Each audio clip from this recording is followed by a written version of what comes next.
This property is going to come to you with professional property management in place. They're going to give you a brand new tenant, okay? And that tenant was professionally screened. That is incredibly important. You don't want to buy something from a mom and pop who has no clue how to professionally screen and manage their tenants. Everybody you talk to, every investor, they kind of got like their own idea of like what A means or what B means or like what C means, right? So even that, you know, it can get confusing, right? So like let's just talk about this pragmatically, right? All right, y'all, got one for you in Memphis, Tennessee. This one's coming to you guys from my friends over at Rent to Retirement, 3240 Debby Street, okay? This is a brand new turnkey renovation flip, okay? So the house is not brand new, obviously, but they just renovated it, did everything to it, brought the property to the nines, put a new tenant in there, right? This is the actual property. This is what it looked like pre-renovation, right? So they bought this property. It was in a distressed condition, okay? And they did everything to it, top to bottom, and then put a new tenant in there at $1,395 a month, right? This property is going to come to you with professional property management in place. They're going to give you a brand new tenant, okay? And that tenant was professionally screened. That is incredibly important. You don't want to buy something from a mom and pop who has no clue how to professionally screen and manage their tenants. You know what happens when you buy a rental property from a mom and pop, okay? They put a bad tenant in and they're like, shit, you know what? This is terrible. I hate this. Let's just get rid of this, okay? This is a professional company. This is what they do. This is their business. So you got a completely renovated property. You see all the pictures. Looks much different than what you see here right here, right? Obviously, it's totally different than this. You're going to get a free year of property management. And like I said, that tenant has been through professional screening. And as far as the neighborhood goes, man, this is like a solid CB class neighborhood, right? Like, you know, everybody's got their own, like, different, like, people always ask me, oh, is this a good neighborhood? Is this a bad neighborhood? You know, right? And then, you know, I usually come out with, like, I don't like to say good or bad, right? I like to usually grade neighborhoods like A to F scale, okay? But even with like an A to F neighborhood grading scale, everybody you talk to, every investor, they kind of got like their own idea of like what A means or what B means or like what C means, right? So even that, you know, it can get confusing, right? So like let's just talk about this pragmatically, right? Like this is the street.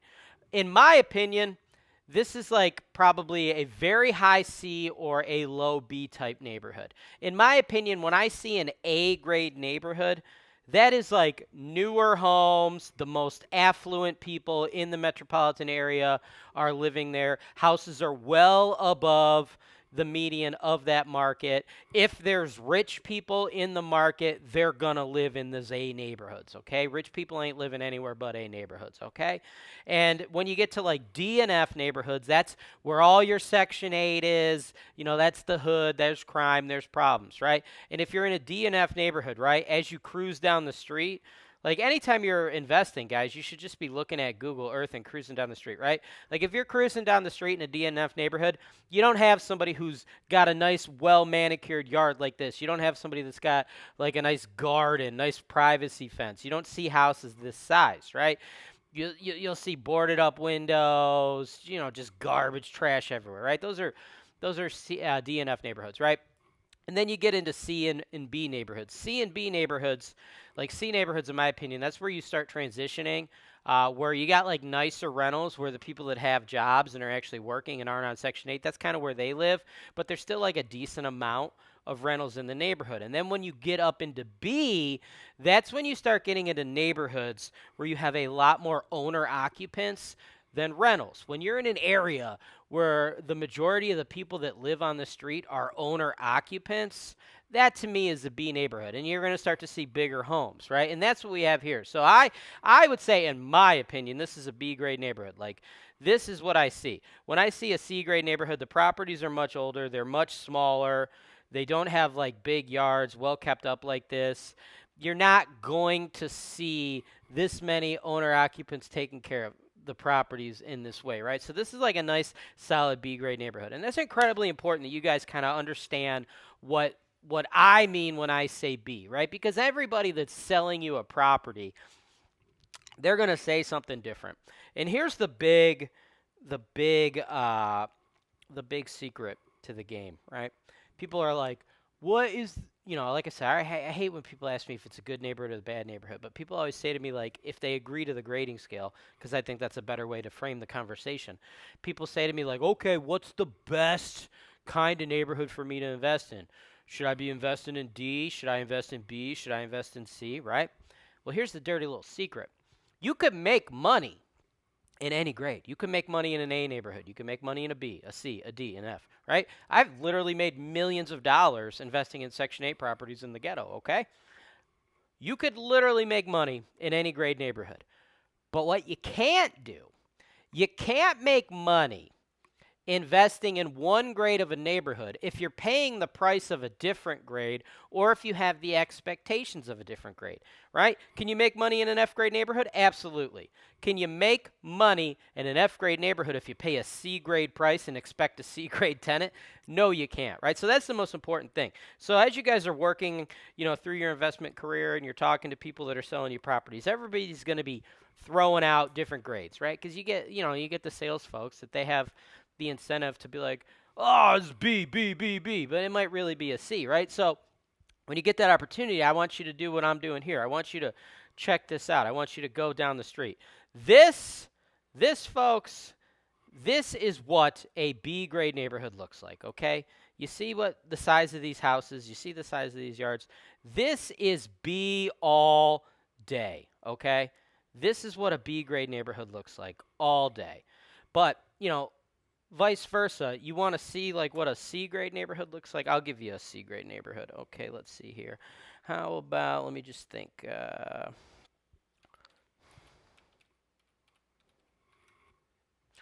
we go. This is what a C grade neighborhood is going to look like, right?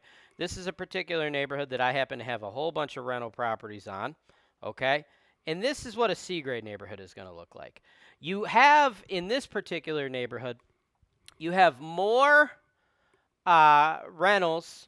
You got a lot more rentals than the owner occupants, right? This is where you get nice tenants that are going to have jobs, okay? So you're not in the ghetto. You're not in like DNF where there's boarded up windows and everybody's on Section 8 or drugs or this or that. This is where you start breaking into rentals where people have jobs.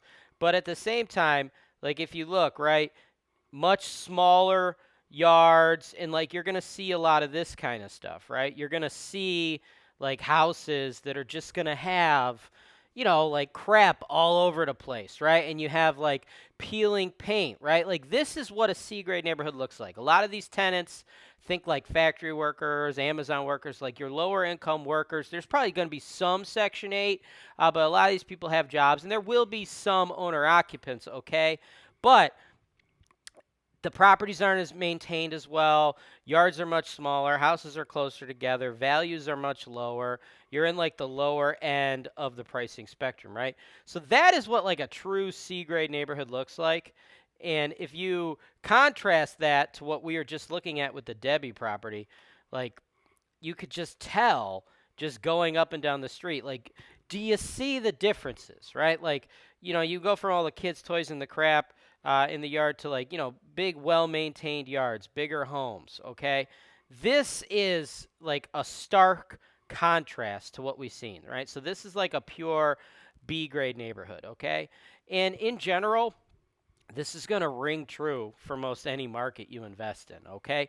So this property here, full solid, nice B-grade neighborhood. You're going to get stability. You're going to get more owner occupants in the neighborhood, and that is really, really good for getting higher quality tenants that pay rent, that are very few and far between getting evicted, and also eventually when you want to sell, you get to sell the property to two groups of buyers, investor buyers and owner occupants, right? So like you hold something for 10, 15, 20 years, and then your tenant moves out, you decide you want to sell, you want to get out of the business. You can go ahead and like do a nice little unit turnover and then sell that vacant. And if you have a neighborhood where there's a lot of people that are buying homes to move in with their families, That's how you get top dollar. Whereas if you go down to C neighborhoods and below, you got to remember a lot of the buyers are going to be investor buyers. And what do investor buyers want, folks? They want a discount. They want to beat you up on price, right? So that's another reason you might want to look into B. Now, there's other scenarios where you could still make money in those other types of neighborhoods. I'm not saying you can't. Like, for instance, when you're in DF and C grade neighborhoods, your price to rent ratio is a little more attractive. But with that comes the additional risk and the additional problems, right? So if you've determined that B is the asset class that you prefer for your investments, all you have to do at that point is do your due diligence and verify that it truly is a nice B grade neighborhood, which is what I would say this was. Like when like I said, B, low B, high C. Like, and that's being incredibly conservative, right? Now you're going to get flashy salesmen that'll be like, this is A. They're not going to be conservative like that, right? Or they'll sell you a C and tell you it's a B, right? I like to be conservative in my estimates and really go over things so you guys really understand, right? So if all that makes sense, you're interested in, again, the property, it's 3240 Debby Street, fully renovated, pictures, looks nice, right? Everything's been done for you. Tenants professionally screened. You get a whole year of free property management. Reach out to my friends at Rent to Retirement. Info should have been on the screen throughout a large majority of this video. If not, it's in the show notes below.